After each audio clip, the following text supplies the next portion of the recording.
views expressed on this program are those of the hosts, guests, and callers, and are not necessarily those of this station, its management, or other advertisers. You're listening to Transformation Talk Radio.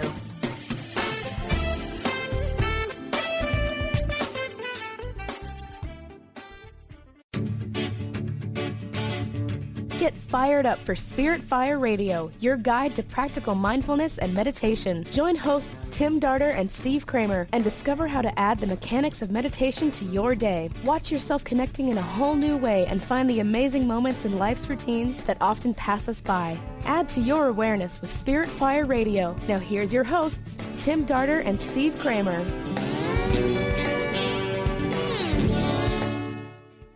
Hello, welcome to Spirit Fire Radio. I'm Steve Kramer. And I'm Tim Darter, and this week we are on step 12 of the practice of living awareness, which is toroidal flow.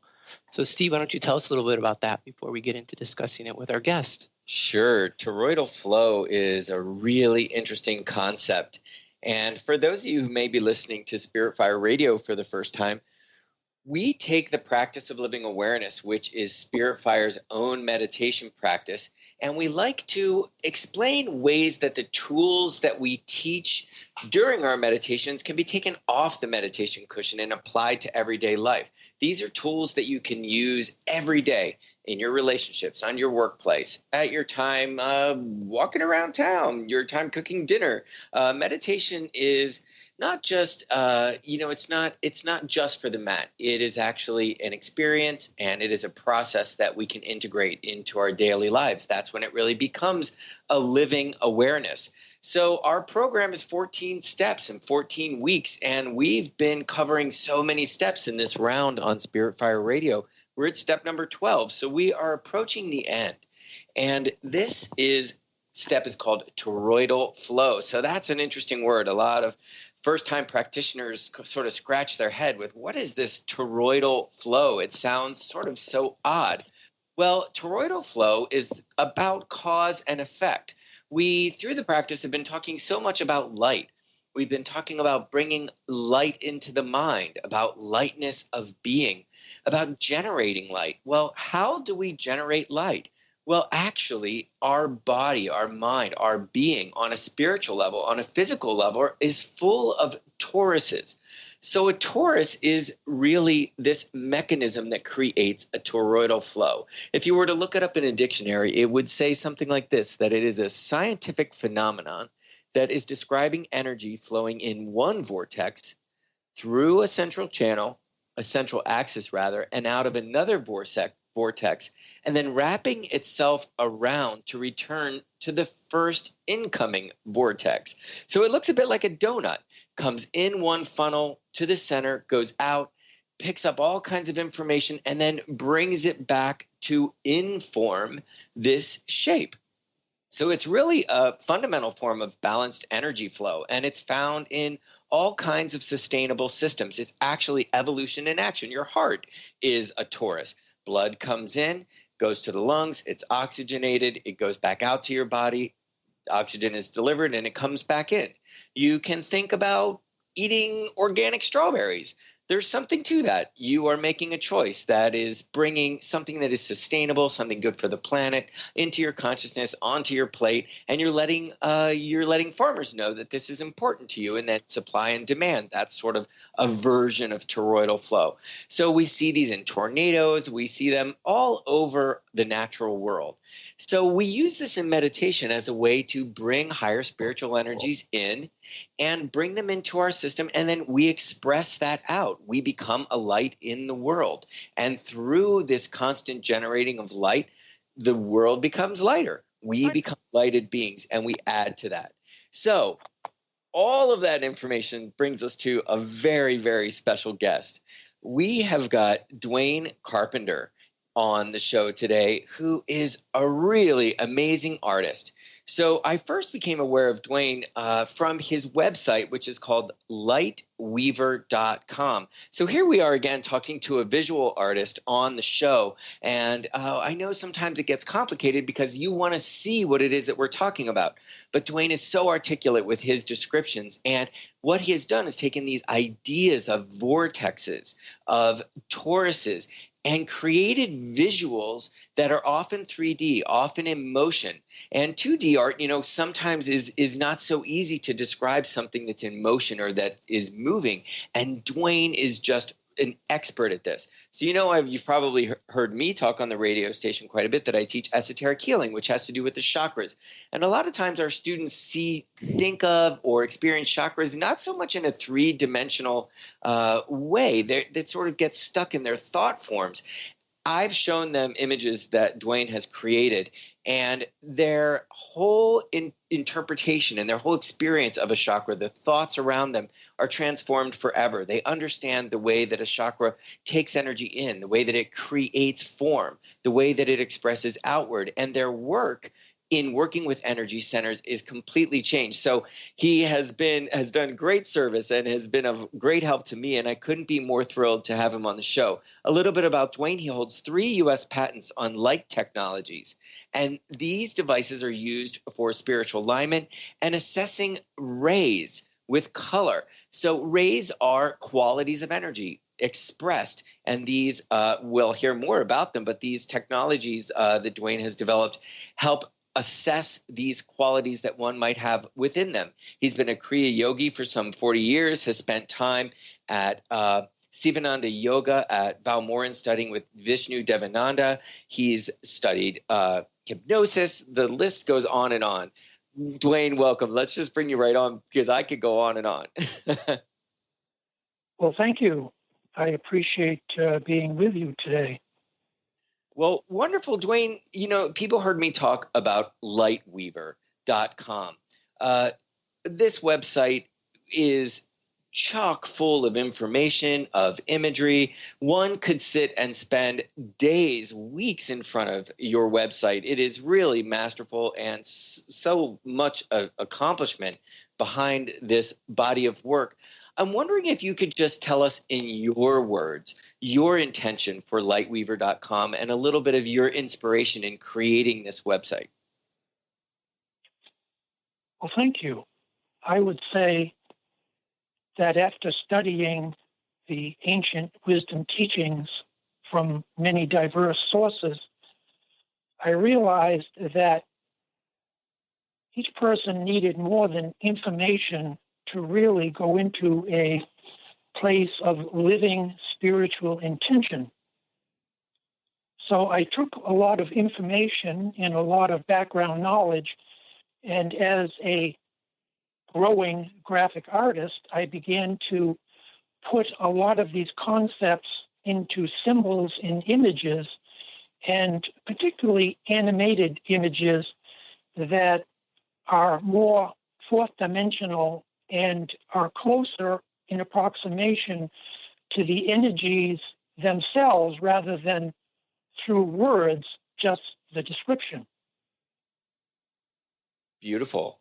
And really, this is a lot of sacred geometry that you're working with. I'm wondering if you could tell the listeners a little bit when you talk about ageless wisdom, just in your own terms, could you define ageless wisdom for us so that listeners might understand what you mean when you say that? Yes. The term ageless wisdom was really brought to the West by a great adept and luminary called H.P. Blavatsky at the turn of the last century. And she spent her entire life traveling through many foreign countries and living with different spiritual communities. And she took all that information and she put it into several volumes. One is called The Secret Doctrine, and the other is called Isis Unveiled. And what she did is she outlined all of the accrued wisdom from many diverse sources that really were alluding in directing the student to the oneness, to the perennial philosophy that encompasses everything. So the ageless wisdom is simply a term that indicates it's a type of understanding and wisdom that keeps reoccurring because it's always there and it's always being revealed when we apply ourselves to discover it. Well, discovery is a beautiful word, because the truth that's inherent in so much of the ageless wisdom comes forth. You can really feel it in your being. You can feel it in your mind, in your heart. And I am as well a student of the ageless wisdom, and find so much truth to be revealed, not unlike your work with the Torus. So I'd love to go straight to it, because that's the subject of the show. Toroidal flow is a step of our practice. So it is really all about the breath. Even bringing the breath in and the breath going out generates a field. We're generating magnetic fields. So our system is built up of chakras, all of these toruses that are working to create our now, to create who we are. So I would love to hear, if I could, in your words, the Torus, because it does factor so much into the ageless wisdom. The ageless wisdom has so much to do with sort of the mechanisms in the ways in which consciousness expresses in form. And a Torus, although it's not mentioned often, you could probably correct me if I'm wrong, the actual word Torus, but I'd love to hear in your words a little bit about the Torus, why it inspires you, and first of all, just in your words, the Torus. Well, I think that one of the most important questions that each spiritual disciple asks themselves is, what is energy? What is spiritual force? How does it come into me? How does it leave? And when you understand the dynamic of the Torus, and I think you've done an eloquent job outlining what a Torus is and what it does, it becomes a fourth dimensional image or symbol that really indicates movement. And if I were to help add to some of the things that you said earlier, I would point out that these toruses or spheres, which have an inlet and an outlet, there's one for each body. So if you can imagine, your etheric body is a sphere with an inlet and an outlet. It's a toroid. And then you have your emotional body, which is also a sphere with an inlet and an outlet, and that's where the vortex comes in, and go right up to the mental, to the level of the heart, to the level of the spiritual will. Step back in your imagination and visualize like those toroids being like skins on an onion, so that each one encloses the next. They're separate, and yet they're one organic entity when taken as a whole. And when energy flows from above down, it will have to pass through these channels. And if there's any blockages or any divergent of energy away from this descent from sphere to sphere through vortex to vortex, you will get illness and disease. So all spiritual meditation and prayer, although not always recognized, is nothing more than opening these channels to the descent, like Jacob's ladder of energy, to step down, step down, step down, until it reaches us on the physical plane. And you can also see that imagery in the symbol of the lotus, that you have one tier of petals in the lotus that opens to the sunlight, to the inner spiritual sun, and then you have another tier that opens, but it comes from within the center out, and that is a very difficult concept to wrap your mind around unless you've had direct experience of this movement of energy. And so from one initiation, one stage of development to another, you penetrate the skins of the onion, and the tiers of the petal of the lotus unfold and unfold, giving you tremendous insight and experience of the inner person, as opposed to just studying intellectually. Beautiful, beautifully articulately said. I love it. You really keyed a lot of wonderful words that practitioners have experienced through meditation. One of our steps is alignment and asana, where we are really trying to align these centers so there are no distortions, so we don't have any blockages, and sort of becoming aware of the ways in which energy can move down from higher to lower, and not only from higher to lower, but horizontally from inner to outer and outer to inner. And the breath reveals so much about that. The step prior to this is ground of being, where we're actually bringing these energies down from above through our center and down into the earth, where we become, in a sense, the sort of center point of that axis, where energy coming out from the universe in through us, and we are then become the expressions of this energy and down into the earth for the result, and then all of that reporting our experience back to us and adding to sort of this unfolding of consciousness, of awareness, and our participation in it. So everything you said was just so beautifully put, and aligns with all of the steps of the practice that we've gone through thus far. Now, there was a wonderful image that was circulating the internet, and you also had a delightful, really intriguing version of it on your website that was tracking now, please correct me, Dwayne. I wasn't prepared to mention this, but when you spoke it came to mind.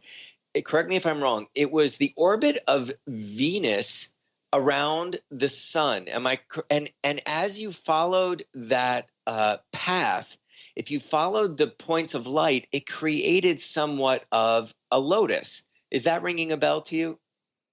Yes. All of the planets, as they rotate around the sun, and the sun courses through space, creates different triangular relationships in certain geometric forms that reveal exquisite patterns of great depth and beauty. And one of them is the flower, like the lotus or the rose. And we are patterned after the planets that are patterned after the stars. So we contain within us in miniature these exquisite geometric forms that are appearing and disappearing and reappearing in new and more beautiful ways all the time. Beautiful. And so would you say then that the petals of this lotus are really just that? It is energy in motion, and it is us being able to sort of capture that in a sort of time space, that we can look at that pattern in motion, that's the pattern that's being created by the motion. Is that essentially all of the lotus imagery that we see? Is it really just that points of light moving in a geometrical pattern? Yes. Now, each person may experience it slightly differently, but the symbology is true for everyone. Beautiful. Beautiful. So I'd love to hear a little bit about the process.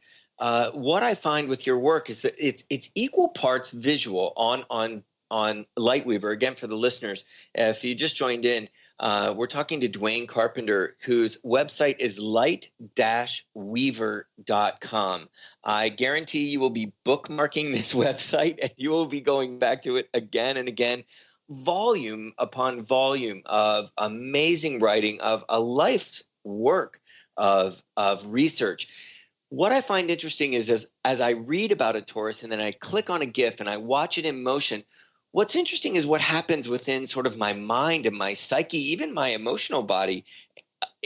There's a recognition of the knowledge. So I can read about the Torus or can read about the image that you're about to put forth. And then when I watch the image, it delivers so much knowledge that is beyond the words. It's almost like I become entrained with this energy and sort of have this inner knowing of, wow, I know this. What's happening there? Is it that I'm really just I'm recognizing that within me? I'm wondering if what comes first? Is it that you have studied these these patterns in motion and you have learned and then the writing comes forth? Or have you developed these drawings from, a lifetime of really studying all of this amazing literature? Both. They're interchangeable, and it really is sort of hard to define where one process begins and ends. But let me just explore a little bit about the toroidal flow, because this is one of the keynotes of the new age of Aquarius we're moving into. In a living sphere of light, you have a torus. The torus is where energy enters, and there's a torus where energy is exited, almost as if you took an apple and split it right down the middle and looked at the beautiful geometry of it. But what we have to keep in mind is that the torus energy coming down is spiraling counterclockwise, and the energy coming out at the bottom, as you earlier qualified, is spiraling back up. And the ability for the mind to understand energy going in two directions at the same time is well high impossible. However, if you have an image that you can look at, you can say, wow, I can see how one entity, one living spherical life with two toruses, inlet and outlet, is really one being. Let me give you an example, and then I'm going to go on just for a minute on some of these new technologies. Do you remember when you were a kid and you were watching the Native Americans chasing the white man with his stagecoach or wagon across the plains? And at some point you looked at the wheels of that wagon and you said, that's odd. The wheel appears to be going at one moment clockwise and the other moment counterclockwise. Yes. And you see that phenomena quite frequently when you see fans that are illuminated by light, fluorescent light that has a bad ballast. What it causes is aliasing, which is certain types of numerical geometric forms that appear to defy the imagination. And what I've developed in my new technologies is these large rotating wheels that the operator can sit in front of with the controls, and they can interface with it, and they can get just the right speed where they can create motion going to the right, motion going to the left, and then finally motion going in two directions at the same time. So these new technologies are really hands-on, and they're one-on-one, and I'd love to share them with you in your beautiful community sometime.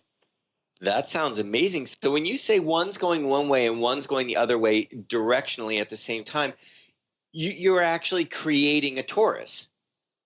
Yes, that is a torus seen in a cross-section. In other words, a torus is an inlet and an outlet. There's two toruses to every sphere. To understand and see things spherically, and then to be able to step into that sphere, you often have to have some type of image to visualize in your meditation or your prayers to help you step into that which is not really outside of you, but is still elusive until you have the direct experience. Well, I love that you say that, because that's exactly what I was getting at in my sort of question that was a non-question with what's really happening when I'm watching one of these toruses that you've created that are so beautiful with light and the movement and the motion. We realize that we have this fundamental experience as a part of our day-to-day. It's a part of our daily life. It is actually who we are in every regard. So I guess what I was getting at without actually saying it is, when you really look at these images and you meditate with them, or you sit in a sort of contemplative way, but not actually thinking, but just allowing the imagery to move through you, there is an aha that happens on every level of your system that says, I am that, and that is me. And it's something quite remarkable that happens in that instance. And as I was saying earlier, it happens with our students all the time, because we have them sensing energy centers with their hands, with their ajna, creating sort of triangulations, points of energy to sort of recognize these flows. And as soon as they see it, there's this immediate, yes, I understand, that is me. So we're going to go to a break in a minute. And when we get back, I'd like to talk about these this machine you've created, these that you've got patents on it, and the uses of them. Because I can imagine you said that once somebody is sitting in front of them, it frees them up, I would think, in a way to sort of experience themselves as light and experience themselves as a vehicle for consciousness to not only enter and to exit, but to sort of become that sort of edge of where consciousness is expanding and evolving. And I look forward to hearing the ways in which ways you've used that with people, and what their experience brings forward. So we'll talk about that when we come right back on Spirit Fire Radio.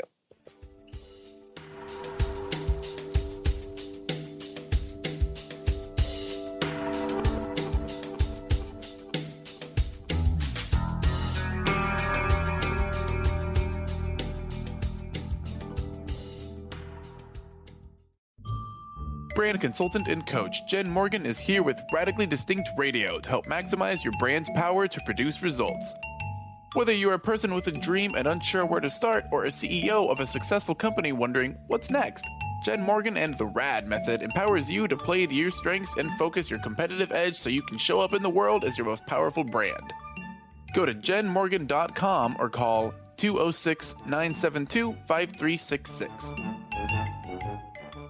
Artie Hoffman is the hottest psychic with the warmest heart and the host of the hit show Angels and Answers. A renowned psychic, medium, spiritual life coach, and an entertaining motivational speaker, Artie has helped over 15,000 people with his amazing intuitive gifts, his passion, and his humor. Call 877-ANGEL-02 to schedule a personal reading or to have your own psychic Artie party. That's 877-ANGEL-02. And visit artiehoffman.com and Angels and Answers on Facebook.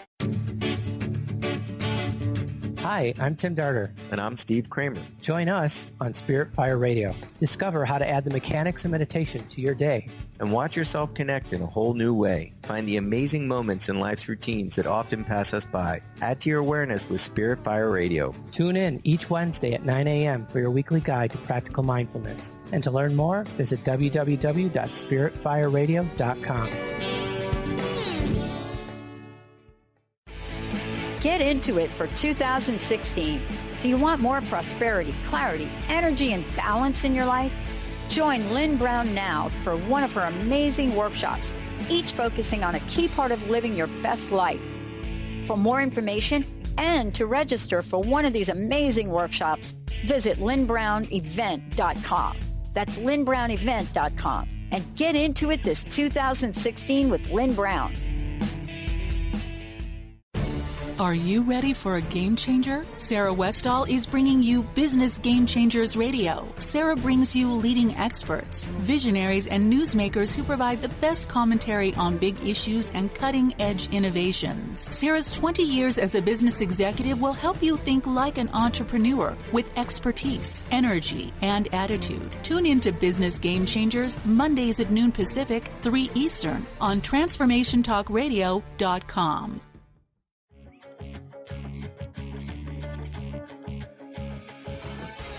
Hi, this is Leslie Fontaine, and my show is Sheer Alchemy on TransformationTalkRadio.com. When we're bogged down with our emotions, the hardships that plague us in our relationships, at work, our finances, we literally can't see the higher plane where we could be operating from. Tune in to Leslie Fontaine, Sheer Alchemy on TransformationTalkRadio.com.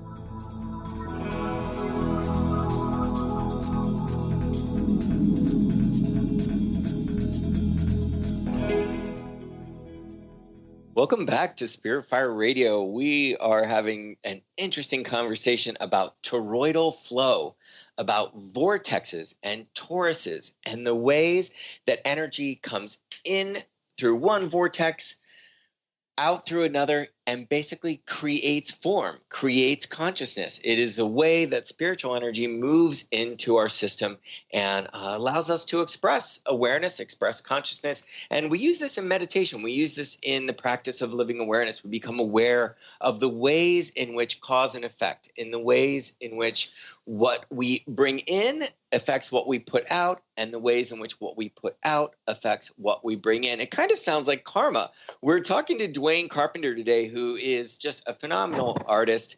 He has got a website called lightweaver.com. It's light-weaver.com. And it's called that because he is really talking about weaving light, about the way light forms and transforms all that we know. He has got 3 U.S. patents on devices that we were just talking about before we went to the break. Dwayne, welcome back. Great to be with you. So we were talking about these devices that actually create rotary motion, that show light moving in at the same speed in 2 different directions. It actually allows us to entrain with a torus. So I'm wondering if we could continue that conversation and you could let us know how you've used this machine, how you've used these inventions. Good. What I've done is taken like a large fan and dismantled it and colored the fan with its appendages with different fluorescent colors and geometric forms. And then I've taken black light LEDs, connected them up to a major electronic board where I can control the speed of the fan and the pulse of the black light that are illuminating the rotating blade. I see. And it's a little more technical than this, but for our purposes, that is basically what the machine is. Now, when somebody operates it in total darkness, they will find that as they operate the controls, that at certain speeds, what appears as simply just rotary motion, you're watching something spinning around and around, it suddenly goes fourth dimensional. It becomes a spiral, like a corkscrew. And this is where you're experiencing spiral cyclic motion, which is really very close to what we are and who we are on these inner dimensions. So the machine, under the operation of somebody in deep meditation, in introspection, can create a bridge that can help facilitate the operator into their own process, into their own torus, their own spherical life. And it's done with the 7 prismatic colors of the rainbow, and each person eventually finds which colors speak to them, which ones they feel a special affinity for. And I have special techniques where, through the breath, you draw in these colors, you feel them going through your physical, etheric, mental, and emotional bodies, and it can be used for healing and cleansing. And it's a very, very advanced and very progressive technology that will be used more and more in the future. Wow, it sounds wonderful. I would love to experience that. I don't know how we do. We have to get blackout curtains for the retreat center. Our retreat center is nothing but light. But I can imagine. Yes. And is this done one-on-one, or is this done in a group? I have many different size Lightweaver machines. The smallest has a 7-inch blade, and it's more one-on-one use. Right. The largest I have is 7 feet, and it's good for up to 200 people. Wow.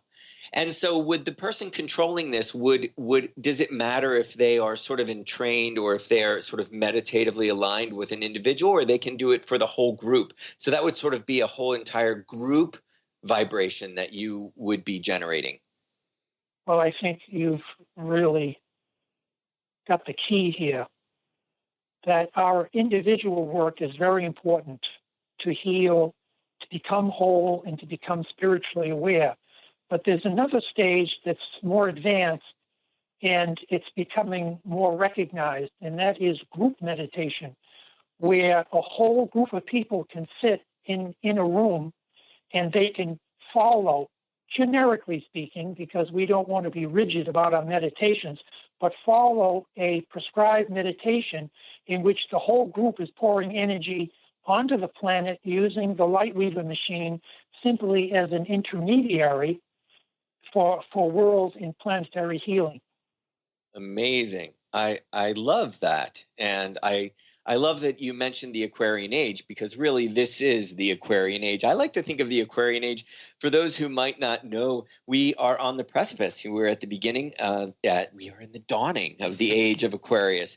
And I like to think of the Piscean Age sort of as the boardroom, the long table with one head at the board and everybody along the board members looking up to the president of the board. You can think of a really long office table. And I like to think of an Aquarian Age as a round table where each person is equal and can see everyone and has got their own part to play, but equal parts that create the whole of that round. So as you were describing that, I sort of could sense the energy behind the Aquarian motivations of this really large group generation machine. How wonderful, Dwayne! What a great device. I hope we can have you here someday and we can experience it. Let me give an example from a different point of view. We're talking basically about spiritual discipleship and growth from below up. Hypothetically, and just for fun, let's imagine that we were members of the spiritual hierarchy that is guiding this planet. Now, whether you see it as the spirit of the earth, whether you see it as a master, Christ, Buddha, the Bodhisattva, Lord Maitreya, terms are not important, but let us imagine this great overriding spirit that's coming onto the planet and trying to infuse itself through groups and individual people. How are they going to do that? And my work and some of my revelations have indicated that they're at the upper end of the Torus, and they're sending down these gift waves or this healing light and love and power and vibration. But until we learn their technique, until we learn their nature, we are not going to be able to receive their gifts. We can always just say, oh, I'm going to do it my way. And everyone does have a unique approach, but we must learn to work within groups that are receiving these high impressions. I would love to just say that again. That was so poignant that you said, we must really be able to learn their nature, that is group nature, and it is what we are aspiring to. We are aspiring to group. As we make that move into the heart, we are really becoming that group essence and that group consciousness. I thought it was interesting earlier in our conversation, Dwayne, that when you were talking about the various bodies and the various Toruses, you were talking about the physical, etheric, and the emotional, and these different layers of the onion, that you mentioned the heart. You mentioned the heart as an actual sphere. You mentioned that as actually one of the layers. And I think all of us who have learned to meditate where we're connecting heart-mind, which is a step within the practice, that on some level we're tapping into the nature of this sort of spiritual hierarchy that is guiding us as a humanity toward our evolution. I think we can tap into that through the heart. Would you say? Yes. One of the most painful words for many New Age people and spiritual disciples is hierarchy. Most of them, rightfully, are trying to get away from human hierarchy, the industrial military complex, government, all kinds of organizations that are trying to control you, namely to sap your energy, to take away your resources. The spiritual hierarchy is different. And I appreciate your analogy about the table. At the head of the true spiritual table, it's round, and everybody takes their place, and everybody is the head of the spiritual table. And it's a difficult thing for people who have been conditioned to get in line, behave, do what you're told, to realize that they can break free from this if they have the right techniques. Yeah. And it's where your work comes in so handy. It really allows people, I find, to tap into their truest essence. And there is something about recognizing at the core of your being, there being both an inlet and an outlet that connects us to all that is around us, that all that we say, all that we do affects everything around us, and everything around us in turn affects us, and it makes us a part. It makes us interconnected, interdependent, and it really is. It really is the way of evolution. Your words are music to my ears, Dwayne. Hey, listen, we have a caller that has been waiting patiently, that has been inspired by the show, and I was wondering, Dwayne, would you mind if we invite her on for a minute? Please do. Wonderful. So, Justin, you want to connect us with a caller? Yes, absolutely. Sandra from Colorado, you are on the air. Hi, Sandra. Welcome to Spirit Fire Radio. Thank you for waiting so patiently. Welcome. Sandra, are you still there? Yes, I am here. Hey, welcome to Spirit Fire Radio. How are you? Thank you. I did have a question for the speaker. I wanted to know about that machine that makes I was like a one-on-one where you sit in front of it and stare at the light until it looks like it's floating in the darkness, and then I think you said that your energy and your light identifies with it, or I didn't quite get that. That's my question. When that light seems to be almost like floating off of the wheel, it's not directly, your mind's not directly connecting it to the fan, but now you're starting to get sort of a transformable thing where it seems like it's just floating off. What's happening to you? Is that a significant thing? Yes, that's a great question. And I would love to hear that again as well. So, Dwayne, Sandra's asking if we could just articulate a little more the experience. You were talking about it transforming into a spiral, and maybe perhaps what an individual is doing. Are they sitting eyes open? Are they sitting eyes closed? And what's the desired effect? What are we reaching for?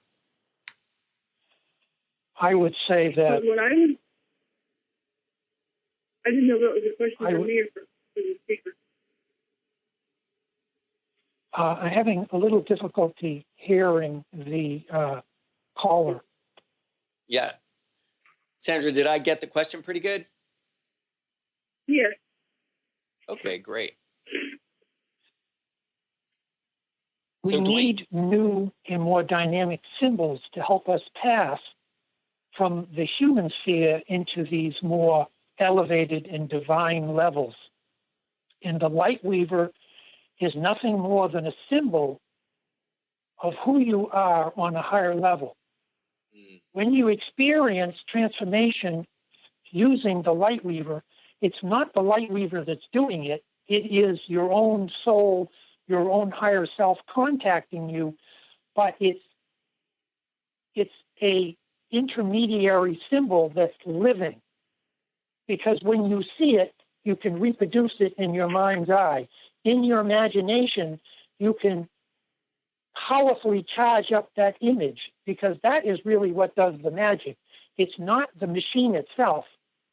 And as humanity evolves, the truth is always the same. The spiritual perennial truth remains ever the same, but our approach to it will be adjusted and conform to the times.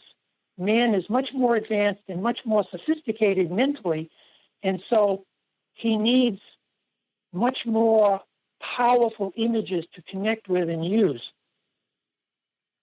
Beautifully said. I think that was a very full answer, and I've experienced that myself. I would invite the listener to go to lightweaver.com and look under. There is a tab called Dynamic Symbols, and many of these symbols, I wouldn't say, certainly, Dwayne, I know you would probably agree that they're not going to create that same effect, but someone would have a similar experience of sort of reaching toward a fundamental truth of who we are, and somehow it elevates one's spirit. It connects you to the truth of your innermost, which is what we're doing in meditation all the time. So this creation is actually there. I can imagine to really take you there. I mean, this is cooking with gas with the Lightweaver, huh? Let me give you an example. It has been said that one picture is worth 1,000 words. What then shall we say of an animated picture in motion?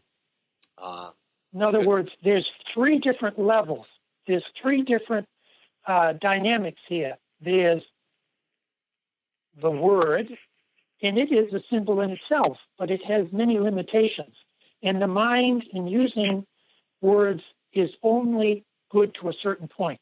Then you need to take that into meditation and recreate in the picture-making faculty or the imagination of the student what it is they're attempting to do, the bridge they're trying to build, the spheres they're trying to move into. And this is where the animated ones more closely approximate the real truth. The mind speaks words, it's quite removed. The symbols that are created, they come even closer, but animated images are much more intimate. And when you say, Dwayne, to build the bridges, could you articulate on that a little more? The bridges they're trying to build. If you could tell us if that's part of this process, if in meditating with the Lightweaver, if we are experiencing the Torus, experience ourselves as toroidal flow, and actually moving into these other realms of the structures of light, is that the act of building a bridge, or is it more? Well, there are 7 basic schools of yoga, and I won't review them here because it would take up too much time. But you might summarize those 7 schools by saying they're either more occult or more mystical. And what is the mystical path? And these are just generalizations because there's many places of overlapping. The mystical path is, I'm going to be a good person, which is all important. And I'm going to sort of wait for transformation. I'm going to do good acts, but I'm basically going to wait for the transformation to come to me. Now, the occult path is a little different. It is the path of you can co-create. You have the power to co-create. Somebody is speaking in the background and having a little difficulty hearing.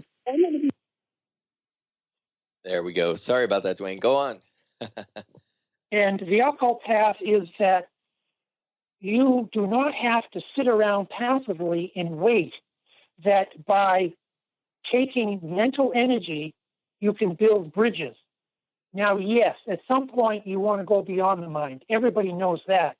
But do not recognize the importance of the mind as an intermediary between yourself and spirit, because the lower mind goes to the higher mind when you project it, when you build bridges, when you use intention, when you bring in the power of will. So you're working with your emotions, your mind, your heart, and your will. And you can project these threads of light. You can weave with light.